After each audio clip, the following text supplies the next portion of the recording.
In this video, I'll be using PDQ Deploy to package and deploy Microsoft Teams. I'm starting this video from my GitHub page, and that's because there are a few bits of information here that I will be using for this video, and I will leave the URL in the description down below. Also, in the bottom of the page, you can find more of my videos that are related to this topic. For example, here you can find videos about my Windows Server setup, and there is also a video about my PDQ setup. And now I'll begin this video by downloading Microsoft Teams executable installation of files, and for that I will use the link that I have here. That brings me to the Microsoft documentation, bulk install classic Teams using Windows installer. And here I will scroll down a bit, and I will be using the commercial version, the 64-bit one.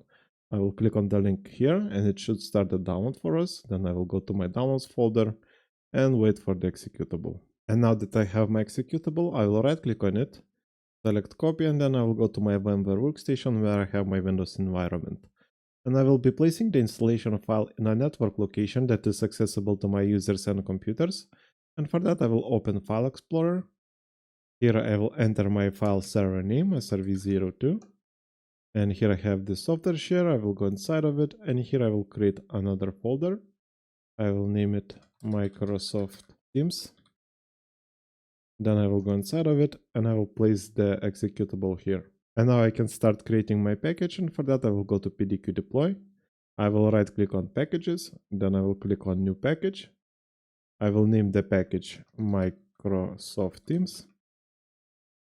Then I will click on Steps, Install. Here I need to provide my installation file, so I will click on the button right here. Then I will go to my file server once again, SRV02. Software share, Microsoft Teams folder, and select the MSI file. And because we are using an MSI file, we don't need to provide anything else for this package. So I will save it and close this window. And now I will be deploying this package to a few of my clients. So I will click on the package here. Then I will click on deploy once. Then I will select my targets by clicking on choose targets, Active Directory, and computers. Here I will select my client 01 and client 02. I will click on this button and the targets appeared in this window. Then I will click OK and deploy. And now we need to wait a bit.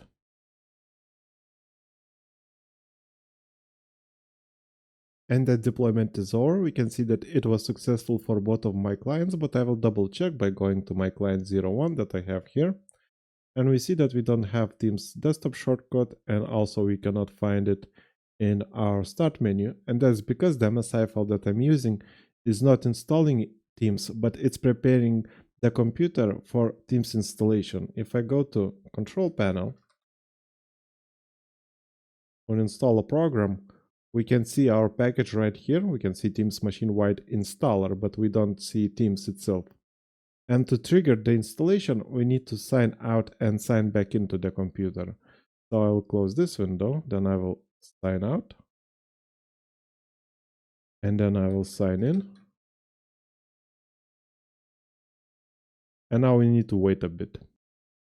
And as you can see, after waiting a bit, the installation is finished and Teams automatically started for this user, and that means that we successfully deployed Teams to our computers. And that's it for this video. Like and subscribe if you want to see more videos like this, and see you in the next one.